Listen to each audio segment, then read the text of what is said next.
ಇನ್ನು ಸಿಎಂ ಸಿದ್ದರಾಮಯ್ಯ ಅವರಿಗೂ ಕೂಡ ಇವತ್ತು ಬಿಗ್ ರಿಲೀಫ್. ಹೈಕೋರ್ಟ್ನಲ್ಲಿ ಸಿಎಂ ಸಿದ್ದರಾಮಯ್ಯ ಅವರಿಗೆ ಬಿಗ್ ರಿಲೀಫ್.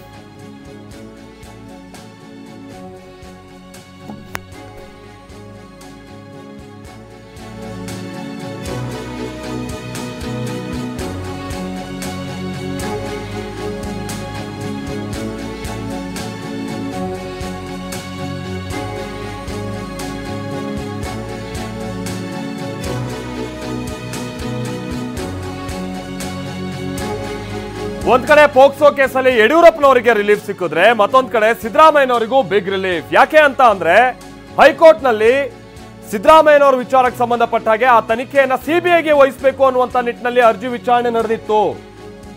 ಸುದೀರ್ಘವಾಗಿ ವಾದ ಪ್ರತಿವಾದವನ್ನ ಆಲಿಸಿದ್ದಂತ ಕೋರ್ಟ್ ಪ್ರಕರಣವನ್ನ ಸಿಬಿಐಗೆ ವಹಿಸೋದಕ್ಕೆ ನಕಾರ ವ್ಯಕ್ತಪಡಿಸಿದೆ. ಒಪ್ಪಿಲ್ಲ ಕೋರ್ಟ್. ಸದ್ಯ ಲೋಕಾಯುಕ್ತ ತನಿಖೆ ನಡೀತಾ ಇದೆ. ಈ ಹಂತದಲ್ಲಿ ಸಿಬಿಐಗೆ ವಹಿಸುವಂತ ಅವಶ್ಯಕತೆ ಇಲ್ಲ ಅಂತ ಸರ್ಕಾರದ ಪರ ಹಾಗೆ ಸಿದ್ದರಾಮಯ್ಯನವರ ಪರ ವಕೀಲರು ಏನು ವಾದವನ್ನ ಹೂಡಿದ್ದರು. ಹೈಕೋರ್ಟ್ ಆ ವಾದಕ್ಕೆ ಮನ್ನಣೆಯನ್ನ ಕೊಟ್ಟಿದೆ.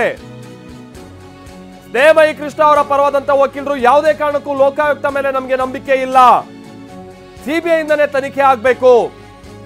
ಲೋಕಾಯುಕ್ತ ಒಂದು ಸ್ವತಂತ್ರ ತನಿಖಾ ಸಂಸ್ಥೆ ಆದ್ರೂ ಕೂಡ ಲೋಕಾಯುಕ್ತ ಪೊಲೀಸರನ್ನ ನೇಮಿಸೋದು ಮತ್ತೊಂದು ಇದೆಲ್ಲವೂ ಕೂಡ ಸರ್ಕಾರದ ಅಡಿಯಲ್ಲೇ ಬರುತ್ತೆ. ಹಾಗಾಗಿ ತನಿಖೆಯ ಮೇಲೆ ಪ್ರಭಾವ ಬೀರುವಂತ ಚಾನ್ಸಸ್ ಹೆಚ್ಚಿದೆ. ಎಲ್ಲ ಕಾಟಾಚಾರಕ್ಕೆ ತನಿಖೆ ಮಾಡಿದ್ದಾರೆ. ಸಿದ್ದರಾಮಯ್ಯನವರು ಹೇಳಿದಂತ ಸಮಯಕ್ಕೆ ಕರೆಸ್ಕೊಂಡಿದ್ದಾರೆ. ಅವ್ರು ಹೇಳಿದಂತ ಸಮಯದೊಳಗೆ ಅವರನ್ನ ಕಳಿಸ್ಕೊಟ್ಟಿದ್ದಾರೆ. ಹೀಗೆ ಬಹಳಷ್ಟು ವಿಚಾರಗಳನ್ನ ಉಲ್ಲೇಖ ಮಾಡೋ ಪ್ರಯತ್ನವನ್ನ ಪಟ್ಟಿದ್ರು ಸ್ನೇಹಮಯಿ ಕೃಷ್ಣ ಅವರ ಪರವಾದ ವಕೀಲರು. ಆದರೆ ಸ್ನೇಹಮಯಿ ಕೃಷ್ಣ ಸಲ್ಲಿಸಿದಂತ ಅರ್ಜಿಯನ್ನ ವಜಾಗೊಳಿಸಿದೆ ಹೈಕೋರ್ಟ್. ಈ ಮುಖೇನವಾಗಿ ಸಿಬಿಐಗೆ ಈ ಪ್ರಕರಣವನ್ನು ವಹಿಸುವಂತ ನಿಟ್ಟಿನಲ್ಲಿ ಹೈಕೋರ್ಟ್ ನಕಾರ ವ್ಯಕ್ತಪಡಿಸಿದೆ, ಒಪ್ಪಿಲ್ಲ. ಮತ್ತೊಂದ್ ಕಡೆ ಬಹುಶಃ ಲೋಕಾಯುಕ್ತಕ್ಕೆ ಸಂಬಂಧಪಟ್ಟಾಗಿನ ತನಿಖೆ ಏನ್ ನಡೀತಿದೆ ಇಲ್ಲಿ ತನಕ ನಡೆದಿರುವಂತಹ ತನಿಖಾ ವರದಿಯನ್ನ ಕೂಡ ಮುಚ್ಚಿದ ಲಕೋಟೆಯಲ್ಲಿ ನ್ಯಾಯಾಧೀಶರಿಗೆ ಸಲ್ಲಿಸುವಂತ ಪ್ರಕ್ರಿಯೆ ಕೂಡ ನಡೆದಿತ್ತು. ಕೋರ್ಟ್ ಅದನ್ನು ಕೂಡ ಅವಲೋಕಿಸಿರುತ್ತೆ. ತನಿಖೆ ಎಲ್ಲೆಲ್ಲಿ ನಡೆದಿದೆ, ಹೇಗೆ ನಡೆದಿದೆ ಅನ್ನೋ ವಿಚಾರವಾಗಿ ಸ್ನೇಹಮಯಿ ಕೃಷ್ಣ ಅವರು ಮಾತನಾಡ್ತಾರೆ. ಇದಕ್ಕೆ ಸಂಬಂಧಪಟ್ಟಂಗೆ ರಿಯಾಕ್ಟ್ ಮಾಡ್ತಾರೆ.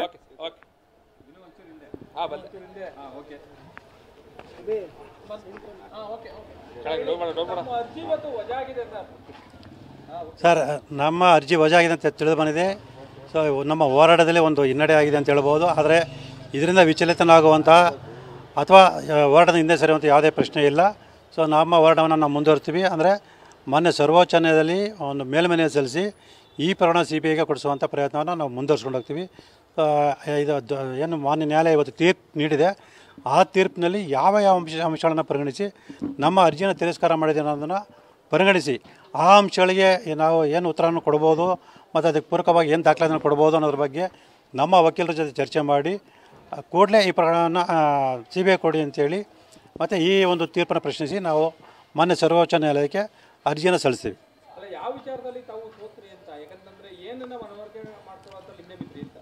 ಸರ್, ನಾವು ಮನವರಿಕೆ ಮಾಡಿಕೊಡಿದ್ವಿ. ಏನು ಲೋಕಾಯುಕ್ತರು ಆರೋಪಗಳ ಜೊತೆ ಶಾಮೀಲಾಗಿ ತನಿಖೆಯನ್ನು ನಿಷ್ಪಕ್ಷಪಾತ ತನಿಖೆ ನಡೆಸಿಲ್ಲ ಅಂತೇಳಿ. ಆದರೆ ಮಾನ್ಯ ನ್ಯಾಯಾಲಯ ಯಾವ ಒಂದು ಅಂಶಗಳನ್ನು ಪರಿಗಣಿಸಿದೆ ಅನ್ನೋದು ಆ ತೀರ್ಪು ನೋಡಿದ ನಂತರ ನಮ್ಗೆ ಗೊತ್ತಾಗುತ್ತೆ. ಅದಾದ ನಂತರ ನಾವು ಈ ಪ್ರಕರಣ ಸಿಬಿಐಗೆ ಕೊಡಿಸುವಂಥ ಪ್ರಯತ್ನ ಖಂಡಿತವಾಗ್ಲೂ ನಾವು ಮಾಡೇ ಮಾಡ್ತೀವಿ.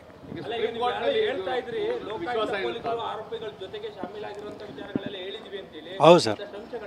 ಅಲ್ಲ ಅದೇ ಸರ್, ಆ ಅಂಶನ ಮಾನ್ಯ ನ್ಯಾಯಾಲಯ ಪರಿಗಣಿಸಿದೆ ಇಲ್ಲೋ ಅನ್ನೋದನ್ನು ನಾವು ತೀರ್ಪನ್ನು ಓದಿದ ನಂತರ ಗೊತ್ತಾಗುತ್ತೆ. ಯಾಕೆಂದರೆ ಈಗಾಗಲೇ ಸಾಕಷ್ಟು ಹೇಳಿದ ಹಾಗೆ ಲೋಕಾಯುಕ್ತ ಅಧಿಕಾರಿಗಳು ನಾವು ದೂರು ಕೊಡೋಕ್ಕಿಂತ ಮುಂಚೆನೇ ಸ್ವಯಂ ಪ್ರೇರಿತ ದೂರನ್ನು ದಾಖಲು ಮಾಡಿಕೊಂಡು ಸರ್ಚ್ ವಾರೆಂಟ್ ಕೂಡ ಪಡೆದಂಥ ಸಂದರ್ಭದಲ್ಲಿ ಆ ವಿಚಾರವನ್ನು ನಗರಾಭಿವೃದ್ಧಿ ಸಚಿವ ಬೈರತಿ ಸುರೇಶ್ ಅವರಿಗೆ ತಿಳಿಸಿದ್ದು. ಮತ್ತು ಆ ಕೂಡಲೇ ಬೈರತಿ ಸುರೇಶ್ ಅವರು ಹೆಲಿಕಾಪ್ಟರ್ ಬಂದು 140 ಕಡತಗಳನ್ನು ತೊಗೊಂಡೋಗಿರೋಂಥದ್ದು. ಈ ಒಂದು ಹಿನ್ನೆಲೆಯಲ್ಲಿ ಲೋಕಾಯುಕ್ತರು ತನಿಖೆಯನ್ನು ಮುಂದುವರಿಸದೆ ಆ ಅರ್ಜಿಯನ್ನು ಮುಕ್ತಾಯ ಮಾಡಿರುವಂಥದ್ದು. ಈ ಎಲ್ಲವನ್ನು ಕೂಡ ಮಾನ್ಯ ನ್ಯಾಯಾಲಯ ಗಮನಕ್ಕೆ ತಂದಿದ್ದೀವಿ. ಅದ್ರ ಜೊತೆಗೆ ಸಿದ್ದರಾಮಯ್ಯ ವಿಚಾರಣೆ ಒಳಪಡಿಸೋ ಸಂದರ್ಭ ಅಂದರೆ ವಿಚಾರಣೆ ಒಳಪಡಿಸುವಂಥ ಸಮಯವನ್ನು ತನಿಖಾಧಿಕಾರಿ ನಿಗದಿ ಮಾಡಿದ್ದು. ಆದರೆ ವಿಚಾರಣೆಯಿಂದ ಹೊರಗೋಗುವಂಥ ಸಮಯವನ್ನು ಸಿದ್ದರಾಮಯ್ಯ ನಿಗದಿ ಮಾಡಿದಂಥದ್ದು. ಇದೆಲ್ಲವನ್ನು ಕೂಡ ನಾವು ಮಾನ್ಯ ನ್ಯಾಯಾಲಯ ಗಮನಕ್ಕೆ ತಂದೀವಿ. ಆದರೆ ಮಾನ್ಯ ನ್ಯಾಯಾಲಯ ಏನು ಲೋಕಾಯುಕ್ತವರು ಏನು ವರದಿಗಳು ಕೊಟ್ಟಿದ್ದಾರೆ ಆ ವರದಿಗಳನ್ನು ಆಧರಿಸಿ ಬಹುಶಃ ಸರಿಯಾದ ನಿಟ್ಟಿನಲ್ಲಿ ತನಿಖೆ ನಡೀತಾ ಇದೆ ಅನ್ನೋ ಒಂದು ಹಿನ್ನೆಲೆಯಲ್ಲಿ ಈ ತೀರ್ಪನ್ನು ಕೊಟ್ಟಿರ್ಬೋದು ಅಂತ ಅನಿಸುತ್ತೆ. ಸೊ ಹಾಗಾಗಿ ಆ ತೀರ್ಪನ್ನು ಪಡೆದ ನಂತರ ಅದರಲ್ಲಿರ್ತಕ್ಕಂಥ ಲೋಪದೋಷಗಳನ್ನು ಗುರುತಿಸಿ ಸೊ ಮಾನ್ಯ ಸರ್ವೋಚ್ಚ ನ್ಯಾಯಾಲಯಕ್ಕೆ ನಾವು ಕೂಡಲೇ ಮೇಲ್ಮನವಿ ಸಲ್ಲಿಸ್ತೀವಿ. ಯಾವಾಗ ಮೇಲ್ಮನವಿ ಸಲ್ಲಿಸುವಂಥದ್ದು ಮತ್ತೆ ತಮಗೆ ಸುಪ್ರೀಂ ಕೋರ್ಟ್ನಲ್ಲಿ ವಿಶ್ವಾಸ ಇದೆಯಾ ಇದು CBIಗೆ ಹೋಗಬೇಕು ಪ್ರಕರಣ ಅಂತೇಳಿ? ಸರ್ ಖಂಡಿತವಲ್ಲ ಸರ್, ನಾವು ವಿಶ್ವಾಸ ಇಟ್ಕೊಂಡೆ ನಾವು ಅರ್ಜಿಯನ್ನು ಸಲ್ಲಿಸ್ತಾ ಇದ್ದೀವಿ.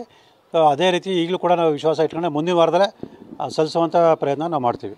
ಯಾಕಂದರೆ ಸರ್ ಈಗ CM ಸಿದ್ದರಾಮಯ್ಯ ಪ್ರತಿ ಬಾರಿ ಹೇಳ್ತಾ ಇದ್ದು ಯಾವುದೇ ತನಿಖೆಗಳು ನಡೀತಾ ಇದೆ, ಮೂರು ತನಿಖೆಗಳು ನಡೀತಾ ಇದೆ ಅನ್ನೋದನ್ನು ಕೂಡ ಅವರು ಗಮನಕ್ಕೆ ತಂದಿದ್ದಾರೆ. ಬಹುಶಃ ಏನಾದ್ರು ಈ ತನಿಖೆಗಳು ಮುಕ್ತಾಯ ಆಗೋವರೆಗಾದರೂ ಕಾಯ್ತೀರಾ ಅಥವಾ ಇಲ್ಲ ಸರ್, ಸರ್ ಇಲ್ಲಿ ಕಾಯ ಪ್ರಶ್ನೆನೆಲ್ಲ ಕೂಡಲೇ ನಾವು ಈ ಪ್ರಕರಣನ ಮಾನ್ಯ ಸರ್ವೋಚ್ಚ ನ್ಯಾಯಾಲಯಕ್ಕೆ ಮೇಲ್ಮನವಿ ಸಲ್ಲಿಸ್ತೀವಿ. ಸೊ ಯಾಕೆ ಅಂತ ಹೇಳಿದ್ರೆ ಲೋಕಾಯುಕ್ತರು ಏಕಪಕ್ಷೀಯವಾಗಿ ತನಿಖೆ ನಡೆಸ್ತಾರೆ ಅನ್ನೋದು ನಮಗೆ ಈಗಾಗಲೇ ಸಾಕಷ್ಟು ಅನುಮಾನಗಳಿದೆ. ಅದಕ್ಕೆ ಪೂರಕವಾಗಿ ಸಾಕ್ಷ್ಯಗಳು ಇದೆ. ಅವರು ವ್ಯತಿರಿಕ್ತ ವರದಿನ ಸಲ್ಲಿಸಿದರೆ ಮತ್ತೆ ಅದನ್ನು ಪ್ರಶ್ನಿಸುವಂಥ ಒಂದು ಪ್ರಯತ್ನದಲ್ಲಿ ಸಾಕಷ್ಟು ವಿಳಂಬಗಳಾಗ್ಬೋದು. ಹಾಗಾಗಿ ನಾವು ಕೂಡಲೇ ಈ ಪ್ರಕರಣವನ್ನು CBI ಕೊಡಿ ಅಂತೇಳಿ ನಾವು ಮೇಲ್ಮನವಿ ಸಲ್ಲಿಸ್ತೀವಿ. ಅಲ್ಲ, ಪ್ರಶ್ನೆ ಯಾಕೆ ಅಂತ ಹೇಳಿದ್ರೆ ಈಗ ಲೋಕಾಯುಕ್ತ ವರದಿಯನ್ನು ಸಲ್ಲಿಸಿ ಲೋಕಾಯುಕ್ತ ವರದಿಯಲ್ಲಿ ಏನಿದೆ ಅಂತ ನೋಡಿದ್ರೆ ಅದು ಪೂರಕ ಆಗುತ್ತಲ್ವಾ, ಅವರು ತನಿಖೆ ಸರಿಯಾಗಿ ಮಾಡಿದಾರಾ ಇಲ್ವಾ ಅನ್ನೋದಕ್ಕೆ ತಾವೇನು ಆರೋಪ ಮಾಡಿದ್ರಿ ಅದಕ್ಕೆ ಪೂರಕ ಅಂಶಗಳು ಸಿಗುತ್ತಲ್ವಾ ಅಂತ ಅದು ತಾವು ಸರ್ ಅದನ್ನೇ ಸರ್, ಈಗ ಮಾನ್ಯ ನ್ಯಾಯಾಲಯ ಆ ವರದಿಯನ್ನು ಯಾವ ರೀತಿ ಪರಿಗಣಿಸಿ ನೋಡಬೇಕು. ಸೊ ಯಾಕೆ ಅಂದರೆ ನನಗೆ ಬಂದಿರೋ ಮಾಹಿತಿ ಪ್ರಕಾರ ಲೋಕಾಯುಕ್ತ ಅಧಿಕಾರಿಗಳು ನಾವು ಸಿದ್ದರಾಮಯ್ಯನವರ 14 ನಿವೇಶನ ಸಂಬಂಧ ಮಾತ್ರ ತನಿಖೆ ಮಾಡ್ತಿದ್ದಾರೆ ಅಂತ ಮಾಹಿತಿ ಇದೆ. ಆದರೆ ನಾವು ನನ್ನ ಅರ್ಜಿಯಲ್ಲಿ ಮೈಸೂರು ನಗರ ಪ್ರಾಧಿಕಾರದಲ್ಲಿ 50 ನಡೆದಿರ್ತಕ್ಕಂಥ ಎಲ್ಲ ಅಕ್ರಮಗಳ ಬಗ್ಗೆ ಸಮಗ್ರ ತನಿಖೆ ನಡೆಸಬೇಕು ಅಂತ ಮನವಿ ಮಾಡ್ಕೊಂಡಿದ್ವಿ. ಸೊ ಈ ಎಲ್ಲ ಅಂಶವನ್ನು ಮಾನ್ಯ ನ್ಯಾಯಾಲಯ ಪರಿಗಣಿಸಿರೋದ್ರ ಬಗ್ಗೆ ನಾವು ಕೂಡ ತೀರ್ಪಿನಲ್ಲಿ ಪರಿಶೀಲನೆ ಮಾಡಿ ಸೊ ಅದನ್ನೆಲ್ಲ ಒಂದು ಪ್ರಶ್ನಿಸಿ ನಾವು ಮೇಲ್ಮನವಿಯನ್ನು ಸಲ್ಲಿಸ್ತೀವಿ. ಯಾಕಂದರೆ CM ಸಿದ್ದರಾಮಯ್ಯ ಅವರು ಇವತ್ತುವರೆಗೂ ನಾವು ತಪ್ಪೇ ಮಾಡಿಲ್ಲ ತಿಳ್ಕೊಬರ್ತೇವೆ. ಎಲ್ಲ ಒಂದು ಕಡೆ ಅವೆಲ್ಲ ಕೂಡ ಇದು ಈ ತೀರ್ಪು ಬಂದರೂ ಕೂಡ ಪೂರಕ ಆಗ್ತದೆ ಸರ್. ಈಗ ಸರ್ ಯಾವುದೇ ಪೂರಕ ಇಲ್ಲ ಸರ್, ಇದು ತನಿಖೆ ಸಂಸ್ಥೆ ಬಗ್ಗೆ ಅಷ್ಟೇ ತೀರ್ಪು ಬಂದಿರೋಂಥದ್ದು.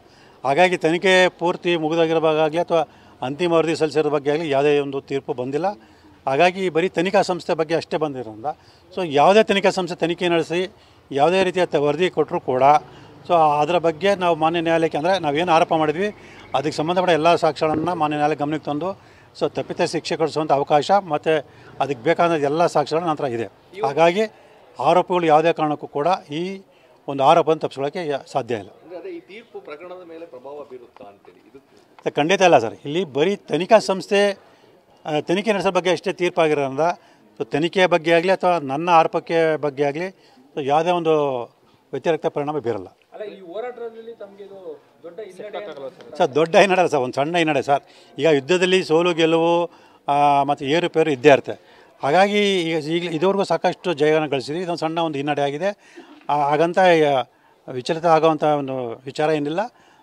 ಅದೇ ಉತ್ಸಾಹದಿಂದ ಅದೇ ಒಂದು ಹೋರಾಟದ ಮನೋಭಾವದಿಂದ ಮೇಲ್ಮನವಿ ಸಲ್ಲಿಸಿ ಈ ಪ್ರಕರಣ CBIಗೆ ಕೊಡಿಸುವಂಥ ಪ್ರಯತ್ನ ನಾವು ಮುಂದುವರಿಸ್ಕೊಂಡು ಹೋಗ್ತೀವಿ. ಈಗ ಲೋಕಾಯುಕ್ತ ವರದಿಯನ್ನು ಯಾರೂ ಸಹ ನೋಡಿಲ್ಲ ಅಥವಾ ಯಾವುದೂ ಅಧಿಕೃತವಾಗಿ ಗೊತ್ತಾಗಿಲ್ಲ. ಸೊ ಹಾಗಾಗಿ ಲೋಕಾಯುಕ್ತ ವರದಿ ಮೇಲೆ ಅಂದರೆ ತಮ್ಮ ಆರೋಪಗಳಿಗೆ ಪೂರಕವಾದಂತಹ ತನಿಖೆ ಆಗಿರುತ್ತೆ ಅನ್ನೋ ವಿಶ್ವಾಸ ಇದೆಯಾ ಅಥವಾ ಈಗಲೂ ಇಲ್ವಾ ಅಂತ? ಸರ್ ಮಾನ್ಯ ನ್ಯಾಯಾಲಯ ಯಾವ ಅಂಶಗಳನ್ನು ಪರಿಗಣಿಸಿದ್ರೆ ನಮ್ಗೆ ಗೊತ್ತಿಲ್ಲ ಸರ್. ಯಾಕೆಂದರೆ ವರದಿ ಅದೇ ವರದಿ ಬಗ್ಗೆ ಸರ್, ಅದನ್ನೇ ವರದಿ ಬಗ್ಗೆ ಅವ್ರು ಏನು ಕೂಡ ವಿಶ್ವಾಸ ಇಲ್ಲ ಸರ್. ಯಾಕೆಂದರೆ ನಾನು ತನಿಖಾಧಿಕಾರಿನ ಭೇಟಿ ಮಾಡೋ ಸಂದರ್ಭದಲ್ಲಿ ಅವರನ್ನು ಮಾತಾಡಿಸೋ ಸಂದರ್ಭದಲ್ಲಿ ಮತ್ತು ನನಗೆ ಬೇರೆ ಮೂಲಗಳಿಂದ ತಿಳಿದು ಬಂದಿರೋಂಥ ಅಂಶಗಳನ್ನು ಪರಿಗಣಿಸಿದಾಗ ಲೋಕಾಯುಕ್ತದವರು ನನ್ನ ಅರ್ಜಿಗೆ ಸಂಬಂಧಪಟ್ಟಾಗಿ ಸಮಗ್ರವಾಗಿ ತನಿಖೆ ನಡೆಸ್ತಲ್ಲ. ಅವರು ಏಕಪಕ್ಷವಾಗಿ ತನಿಖೆ ನಡೆಸ್ತಾಯಿದ್ರೆ ಆರೋಪಗಳನ್ನು ರಕ್ಷಣೆ ಮಾಡುವಂತಹ ಹಿನ್ನೆಲೆಯಲ್ಲೇ ಅವರು ತಮ್ಮ ಕರ್ತವ್ಯ ನಿರ್ವಹಿಸಿದ್ದಾರೆ ಅಂತೇಳಿ ನನಗೆ ಈಗಲೂ ಅನುಮಾನ ಇದೆ. ಮಾನ್ಯ ನ್ಯಾಯಾಲಯದಲ್ಲಿ ಆ ತನಿಖೆಯ ಬಗ್ಗೆ ಯಾವ ಅಂಶಗಳಿದೆ ಅನ್ನೋದು ಗಮನಿಸಿದಾಗ ಅದ್ರ ಬಗ್ಗೆ ಸ್ಪಷ್ಟತೆ ಗೊತ್ತಾಗುತ್ತೆ. ಸರ್ 2010 ಆದೇಶ ಉಲ್ಲೇಖ ಮಾಡ್ತಾ ಇದ್ರಿ ಸರ್, ಇದೆಲ್ಲೂ ಪರಿಗಣನೆ ಬರಲಿಲ್ವಾ ಸರ್ ಅಂತ? ಸರ್ ಖಂಡಿತ ಗೊತ್ತಿಲ್ಲ ಸರ್. ಅದನ್ನು ಹೇಳಿದ ನಾನು ಈಗಲೂ ಹೇಳೋಂಥದ್ದು ನೀವು ಕೂಡ ದಾಖಲಾತಿ ಪರಿಗಣಿಸ್ಬೋದು. ಏನು ಆರೋಪ ಮಾಡಿ ಅದಕ್ಕೆ ಪೂರಕವಾಗಿ ಬರೀ ಎರಡು ದಾಖಲೆಗಳನ್ನ ಪರಿಗಣಿಸ್ಬೋದು. ಒಂದು ಶ್ರೀಮತಿ ಪಾರ್ವತಿಯವರಿಗೆ ಏನು ನಿವೇಶನ ಮಂಜೂರಾತಿ ಮಾಡಿ ಆದೇಶ ಮಾಡಿದರೆ ಆ ಆದೇಶದಲ್ಲಿ 2015ರಲ್ಲಿ ಸರ್ಕಾರ ಒಂದು ಅಧಿಸೂಚನೆ ಹೊರಡಿಸಿದೆ. ಆ ಅಧಿಸೂಚನೆ ಪ್ರಕಾರ ನಿವೇಶನ ಹಂಚಿಕೆ ಮಾಡಿದ್ದೀವಿ ಅಂತ ತಿಳಿಸಿದ್ದಾರೆ. ಆದರೆ ನೀವು ಅಧಿಸೂಚನೆ ಗಮನಿಸಿದಾಗ ಆ ಅಧಿಸೂಚನೆ ಎಲ್ಲೂ ಕೂಡ 50 ಅನ್ನೋ ನಿವೇಶನ ಕೊಡಬೇಕು ಅಂತೇಳಿ ಉಲ್ಲೇಖ ಇಲ್ಲ. ಹಾಗಾಗಿ ಆ ಉಲ್ಲೇಖ ಇಲ್ಲದರೂ ಕೂಡ ಆ ಅಧಿಸೂಚನೆ ಆಧರಿಸಿ ನಿವೇಶನ ಮಂಜೂರಾತಿ ಮಾಡಿರೋದು ಅಕ್ರಮ ಅಂತೇಳಿ ಸ್ಪಷ್ಟವಾಗಿ ಗೊತ್ತಾಗುತ್ತೆ. Thank you.